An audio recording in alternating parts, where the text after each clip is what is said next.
everybody, and welcome back once again. Another edition of Inside the Headset. It is Tuesday, and I'm on the campus of Riverdale.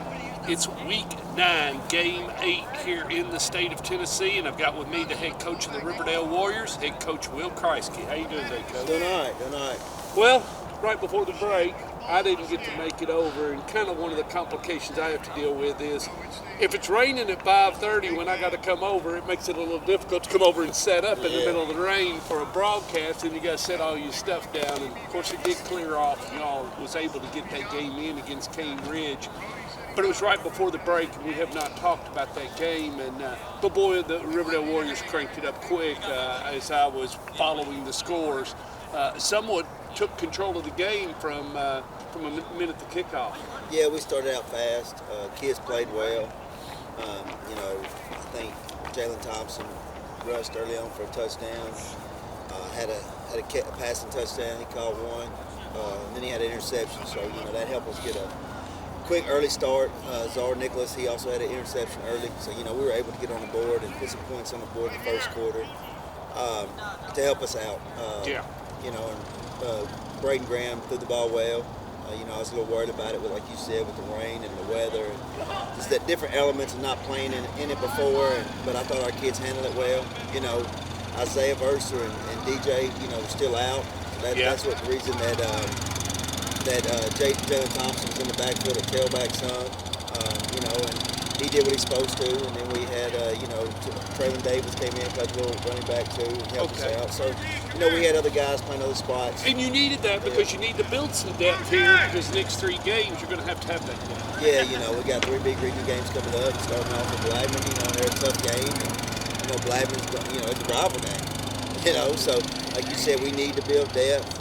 We got Hudson Fuqua coming back. He's a freshman that's been out. He's had a fracture in his foot, but he's cleared to go. He's been practicing the last 2 weeks, so that'll help with that again. And he's a freshman you need. Yeah, he's been playing quite a bit, and that's built some depth for us. So that helps.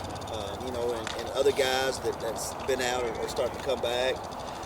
So we need all the weapons, for this week's game with Blackman.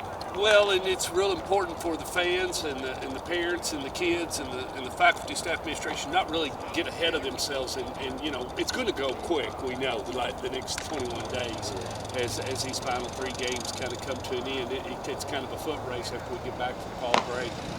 Weather's going to change a little bit. That's going to have a little bit to do with it, but not a whole lot until we get into the second part of the season. But it's really all about Riverdale playing Riverdale ball Friday night, and because these next 3, you're probably already in the playoffs. You just really need to finish up and be well set for the playoffs. It's where you want to be. Yeah, the kids got to be prepared. We threw a lot at them at practice. We try to create adversity during practice calls to see how they handle adversity. You can't just coast through the week. You can't just magically make it happen and just say get upset or get in a tense moment. You can't. I don't know. You can't stage it. No, you can't, and it's tough. But you have to create difficult situations at practice to be able to see how the kids fight through it. I don't think we handled adversity early in the year well, and so we try to throw a lot more at them at practice to get them put in difficult spots to where the backs are against the wall to try to see how they respond.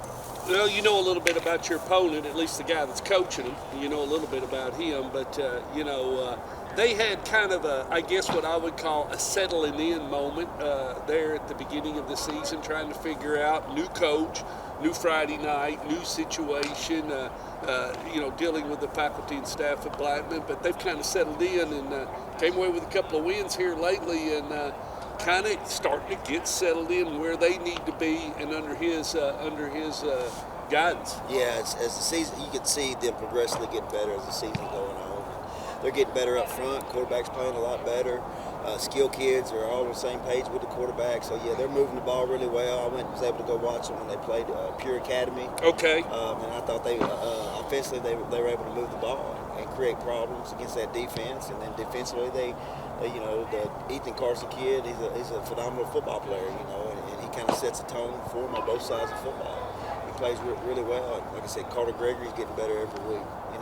You got a kid that's playing actually year one of starter, you know. Right. So, you know, he's going to get better. The first few I mean, games, if you have never yes. been to playoffs, you don't know what to do when you get there. I mean, I'm not being mean, but I mean, how would you know what the feeling is like if you've never been there? You know, and you can tell he's starting to settle in and get it there. And the running backs are playing well, and they're rotating some guys. And, you know, their fronts on defensive line is getting a lot better and getting after some O-line. So we got to be ready to play. If we're not ready to play, we'll come home upset.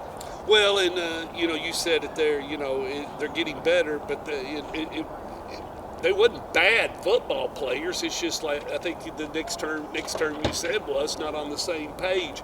You can be a great football player, but if all 11 aren't doing what they're supposed to be doing on Friday night, it looks like it looks like a circus out there. Well, you got to look at their losses. They got beat by undefeated Ravenwood. They got beat by one loss, undefeated Brentwood. Right. A one-loss Ravenwood. Yep. Got beat by one loss Oakland, and then Stewart's Creek is 5-2. So you know it's not like they've gotten It probably beat by, could have been in that Stewart's Creek and got that win had some things gone their way. Yeah, you know they had some turnovers early that you know caused it. You know they were still only lost by 7 and had I think 4 or 5 turnovers. That's that what I'm game. saying. So, they were know, in it all night. Yeah, so I mean that shows you how good a football team they are. Well, you know, any injuries right now? No, I think I'm not going. You know, I think right now we're doing all right. So you know, it's the break came at a good time for us. You know, Odie. Zatarius Odie didn't play against Cane Ridge either. So, you know, we were down to almost our third string, you know, safety. But, you know, we had guys fill in and play for us that, like you said, needed those reps to build that depth to get us better as you keep going progressing through the season.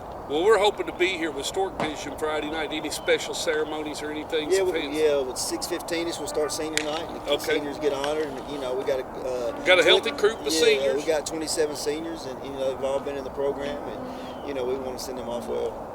All right, kids, right here Friday night, Tomahawks Daily, and that's Tom Nolan Field. That kickoff will be at 7 o'clock, but you'll want to be here early. We got a lot of construction going on around here, as well as the senior night festivities.